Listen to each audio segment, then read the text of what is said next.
discuss everything about Gen Z. Nah, bicara soal Gen Z nih teman-teman, generasi kami ini tidak jarang loh disebut dengan generasi mental tempe atau dalam tanda kutip generasi problematik. Nah, mereka yang biasa disebut dengan generasi zaman now aka Gen Z ini, seperti saya sendiri, itu terlalu sering disebut baperan. Kenapa? Karena kita terlalu memikirkan kesehatan mental orang lain.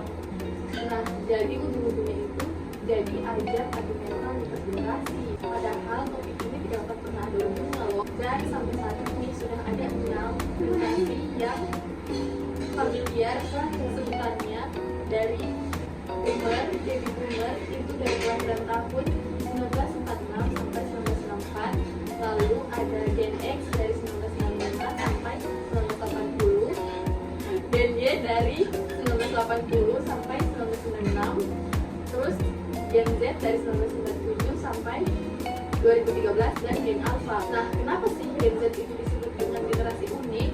Karena Gen Z ini adalah generasi pertama yang dari awal kelahirannya itu sudah dihadapkan dengan kondisi internet atau teknologi yang sudah lebih stabil dari generasi sebelumnya. Bahkan saat mereka menginjak usia 6 atau 7 tahun, dimana itu kita baru masuk SD, kita sudah beraktivitas menggunakan media online atau media sosial. Nah, karena kami dikenal lebih suka pekerjaan yang online, berbelanja, berteman pun secara online, maka dari itulah kami sangat memikirkan kesehatan mental kami sebagai manusia. Dan tidak semuanya serta-merta tentang pekerjaan, karena ya kita semua pasti tahu sendiri dong, Gen Z itu lebih mementingkan kesehatan mental daripada besok mereka mau makan apa. Halo semua, nama saya Kania Nandita dengan B50122000 dari Prodi S1 Ilmu Komunikasi. Memang Gen Z sekarang itu lebih pintar mencari ide kreatif dan inovatif, khususnya pada bidang teknologi digital. Namun, jika mereka tidak bisa mempergunakan teknologi tersebut dengan baik, maka akan tumbuh menjadi anak yang individualis, egois, dan antisosial. Berikut ada 4 poin utama kekurangan dari generasi Z. Yang pertama, ketergantungan pada teknologi digital. Menurut The Guardian, anak yang terlalu banyak menghabiskan waktu di layar gadget dapat berdampak negatif pada kesehatan fisik dan mental mereka, seperti gangguan tidur dan kecemasan yang berlebih. 2. Keterbatasan keterampilan sosial. Psikologi Today melansir bahwa penggunaan media sosial yang berlebihan akan menghambat perkembangan keterampilan sosial mereka. Hal itu dikarenakan mereka nyaman memakai media online dibandingkan berinteraksi sosial secara langsung. 3. Kurangnya ketahanan mental. BBC melaporkan bahwa Gen Z memiliki tingkat ketahanan mental yang lebih rendah dibandingkan dengan generasi-generasi sebelumnya. Faktor penyebabnya adalah adanya tekanan yang dilakukan terhadap ekspektasi sosial, sekolah yang kompetitif, dan penggunaan media yang terus-menerus. 4. Pengeluaran yang tidak terkendali. Mengutip CNBC, Gen Z dianggap generasi yang paling boros karena mereka cenderung menginginkan barang-barang yang mahal dan gaya hidup yang tidak seimbang, sehingga dapat mengakibatkan masalah keuangan di kemudian hari. Itulah 4 poin utama dari kekurangan generasi Z. Halo, saya Fadila. Jadi di sini saya ingin menjelaskan apa sebenarnya itu sandwich generation atau generasi raja lapis. Jadi sandwich generation atau generasi raja lapis adalah sekumpulan orang dewasa yang membiayai orang tua dan anak-anak mereka sendiri. Jadi generasi raja lapis ini dia membiayai 3 generasi. Pertama, orang tuanya, diri sendiri, dan anak-anak mereka sendiri. Jadi generasi ini bukan merupakan generasi terbesar atau generasi ledakan lain, melainkan sebuah fenomena yang dapat mempengaruhi siapa saja yang memiliki orang tua dan anak yang harusnya memiliki hubungan yang sama pada saat itu juga. Baru-baru ini wanita di negara maju seringkali memiliki anak pada usia sekitar 30 tahun, sedangkan mereka sendiri mempunyai ibu yang berusia 60 tahun, sehingga membuat si generasi sandwich ini harus merawat ibunya. Jadi generasi sandwich ini generasi yang sangat sulit, apa-apa dia tidak bisa menabung dengan sendirinya karena dia harus merawat tiga generasi, orang tuanya, diri sendiri, adiknya, atau anak-anaknya sendiri. Jadi generasi ini sangat bertanggung jawab pada generasi yang sedang dia sendiri.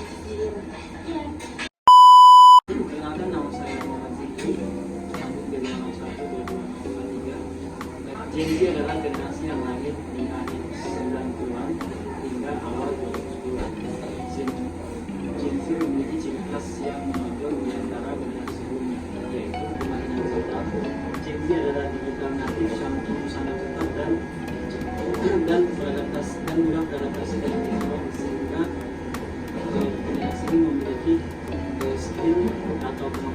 yang jauh berbeda dari generasi sebelumnya. Yang kedua yaitu ada adaptabilitas. Gen Z dikenal karena kemampuannya beradaptasi dengan cepat terhadap perubahan, baik melalui teknologi maupun lingkungan kerja yang dinamis. Yang ketiga yaitu ada multitasking. Banyak generasi Gen Z yang terbiasa melakukan multitasking. Sekali generasi tersebut melakukan berbagai aktivitas seperti mendengar musik sambil belajar ataupun berbincang sambil berinteraksi di media sosial. Yang keempat itu ada kemampuan untuk mandiri. Gen Z juga sering memanfaatkan internet untuk mencari informasi dan belajar mandiri. Mereka cenderung mencari solusi dan jawaban secara online sebelum meminta bantuan secara langsung. Yang terakhir itu adalah kreativitas dan inovasi. Dengan akses ke berbagai alat platform digital, Gen Z sering menunjukkan kreativitas yang tinggi dalam konten media sosial, desain grafis, video, dan berbagai aktivitas digital lainnya. Keterampilan ini menunjukkan bagaimana Gen Z beradaptasi terhadap perkembangan teknologi dan perubahan sosial yang cepat, menjadikan mereka generasi yang unik dengan keahlian yang relevan untuk masa depan. Halo teman-teman, perkenalkan nama saya Kelvin Patinama. Di sini saya ingin menjelaskan tantangan yang dimiliki oleh Gen Z pada saat ini, yaitu generasi Gen Z mencangkup individu yang terlahir antara pertengahan hingga dari beberapa umur saat ini, yaitu dari berumur dari 1990 dan 2010. Yang dihadapi beberapa tantangan utama dalam Gen Z pada saat ini yaitu teknologi dan sosial media.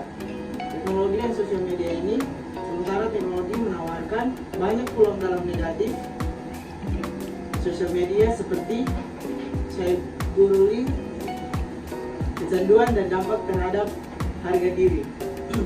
Kedua, pendidikan. Biaya pendidikan yang sangat meningkat dan beban utang mahasiswa yang tinggi menjadi tantangan besar.